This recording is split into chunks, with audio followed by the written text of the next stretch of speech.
মালাইকারির জন্য আমি চিংড়ি মাছগুলোকে ভালো করে ধুয়ে নুন হলুদে মাখিয়ে রেখে দিয়েছি। আর মালাইকারির জন্য আমি মশলা নিয়েছি জিরে, কালো জিরে, 2টো শুকনো লঙ্কা, 2টো তেজপাতা আর আদা জিরে বাটা। তেল গরম হয়ে গেলে আমি তার মধ্যে দিয়ে দিয়েছি জিরে, কালো জিরে, শুকনো লঙ্কা, তেজপাতা দিয়ে চিংড়ি মাছগুলোকে হালকা ভেজে নিয়েছি।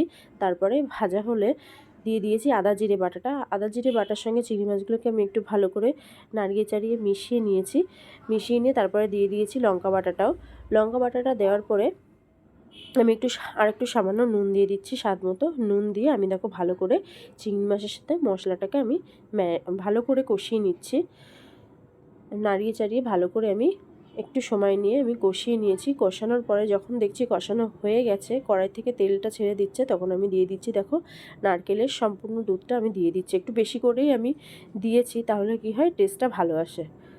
এবার দেখো আমি এটাকে একটুখানি ভালো করে মিশিয়ে নিচ্ছি। মিশিয়ে নিয়ে আমি ভালো করে দেখো আমি ঢাকবো না, না ঢেকেই আমি এটাকে ভালো করে জ্বালিয়ে নিয়েছি। আর দেখো প্রায় হয়ে গেছে, তাই আমি একটুখানি চিনি আর একটুখানি গরম মশলা দিয়ে তার উপরে সামান্য কাঁচা লঙ্কা দিয়ে আমি আর মাত্র 1-2 মিনিট আমি ঢেকে রাখবো। ঢেকে দিয়ে দেখো আমি নামিয়ে নিয়েছি। পুরো মালাইকারিটা আমার কত সহজেই হয়ে গেছে আর কত টেস্টি হয়েছে খেতে।